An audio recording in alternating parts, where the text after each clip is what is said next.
அனைவருக்கும் வணக்கம். உங்கள் அனைவரையும் தஞ்சை சமையலறையில் சந்திப்பதில் மிக்க மகிழ்ச்சி. இன்னைக்கு நம்ம பார்க்க போகிறது ஒரு குருமா எப்படி வைக்கலான்னு பார்க்கலாம் வாங்க. இப்போ நம்ம கடாய் வச்சுருக்கோம். இதில் நம்ம தேவையான அளவுக்கு வெங்காயம் போட்டுக்கிறோம். நான் ஒரு வெங்காயம் கட் பண்ணி எடுத்துருக்கேன். அரைக்கிறதுனால நம்ம எப்படி வேணாலும் வெங்காயம் கட் பண்ணிக்கலாம். பெருசாக சின்னதாக ஏன்னா அரைக்கிட்டு தான் அரைக்க போகிறோம். அதனால் இது கூடவே ஒரு 4-5 பச்சை மிளகா, குருமாவுக்கு தேவையான அளவுக்கு காரம் உள்ள பச்சை மிளகா சேர்த்துக்கலாம். இதை கொஞ்சம் நாள் வதக்கிக்கலாம்.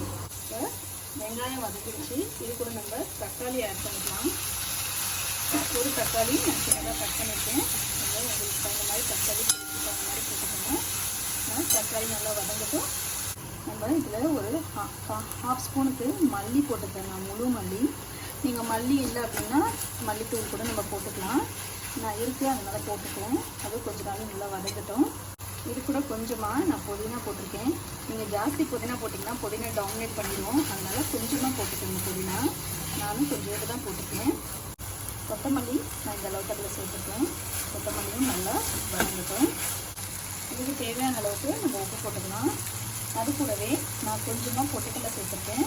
முந்திரி பருப்பு கூட நீங்கள் வேணும்னா போட்டுக்கலாம். கொலஸ்ட்ரால் வேண்டாம் அப்படின்னு ஃபீல் பண்ணிங்கன்னா முந்திரி பருப்பு எடுத்துருங்க. வெறும் பொட்டுக்கடலை மட்டும் போட்டுக்கோங்க.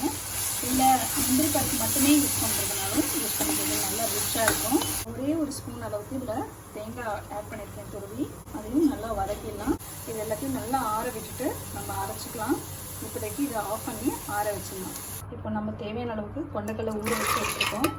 அதுக்கு தேவையான அளவுக்கு தண்ணி நான் இதிலே சேர்த்துருக்கேன். பாருங்கள், இந்த மாதிரி நல்லா ஊறி இருக்குது கொண்டக்கடலை. ஸோ நம்ம இதை வேக வச்சு எடுத்துக்கலாம். இதில் ஒரே ஒரு சிட்டிக்கு உப்பு போட்டுக்கலாம். நம்ம இந்த அளவுக்கு கொண்டக்கடலை வேகிற அளவுக்கு மட்டும் உப்பு சேர்த்துக்கிறோம். அப்போ நம்ம கிரேவியில் வேறு உப்பு போட்டிருக்கோம். அதனால் நான் இந்த அளவுக்கு மட்டும் உப்பு சேர்த்துருக்கேன். சப்ஸ்கிரைப் பண்ணாதவங்க நம்ம சேனலை சப்ஸ்கிரைப் பண்ணுங்கள். நம்ம இப்போ கடாய் வச்சுருக்கோம். எண்ணெய் காஞ்சிருச்சு. இது கூட ஒரு துண்டு பட்டை, பிரிஞ்சி இலை, அப்புறம் 2 கிராம்பு, கல்பாசி கொஞ்சமாக இதெல்லாம் போட்டுட்டு இதெல்லாம் கொஞ்சம் பொரியட்டும். இப்போ இதெல்லாம் நமக்கு நல்லா ஒரு மாதிரி பொரிஞ்சிட்டு இருக்குது. இந்த ஸ்டேஜில் நம்ம கொஞ்சமாக சோம்பு தூள் ஆட் பண்ணிக்கிறோம். இது கூடவே கொஞ்சமாக கருவேப்பிலை ஆட் பண்ணிக்கிறோம். சும்மா கொஞ்சமாக வெங்காயம் ஆட் பண்ணிக்கிறோம். ஆட் பண்ணிவிட்டு நல்லா வதக்கிக்கலாம். இப்போ நம்மளோட வெங்காயம் வதக்கிடுச்சு. இது கூட நம்ம அரைச்சி வச்சுருக்க கிரேவியை ஆட் பண்ணிக்கலாம். இது கூட கொஞ்சமாக தண்ணி சேர்த்துக்கலாம்.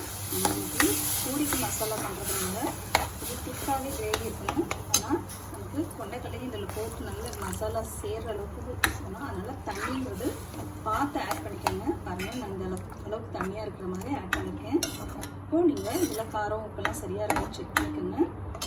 பாருங்கள், நம்ம கொண்டைக்கடலை வேக வச்சு எடுத்ததை இது கூட சேர்த்துக்கலாம். சேர்த்துட்டு நல்லா மிக்ஸ் பண்ணி விட்டுருங்க. நல்லா கொதிக்கட்டும். கொதித்ததுக்கப்புறம் நல்லா எல்லாமே நல்லா சேர்ந்து நல்ல கிரேவி வரும்.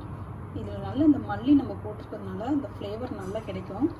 இதை நம்ம பூரி சப்பாத்தி இது கூட சாப்பிட்றதுக்கு ரொம்ப நல்லாயிருக்கும். ஸோ இதுக்கு நீங்கள் தண்ணி வேணும்னா, எனக்கு இது போதுமானதாக இருக்குது. வேணும்னா நம்ம கொண்டைக்கடலை வேக வச்சு தண்ணி இருந்ததுன்னா நீங்கள் கொஞ்சம் இன்னும் கொஞ்சம் வேணும் அப்படின்ற மாதிரி ஃபீல் பண்ணிங்கன்னா அது கொஞ்சம் ஆட் பண்ணிக்கலாம். அந்த தண்ணியை நான் ரொம்ப ஆட் பண்ணல, கம்மியாக தான் ஆட் பண்ணியிருக்கேன். எனக்கு இந்த அளவுக்கு போதும். அதனால் நான் கம்மியாக ஆட் பண்ணியிருக்கேன்.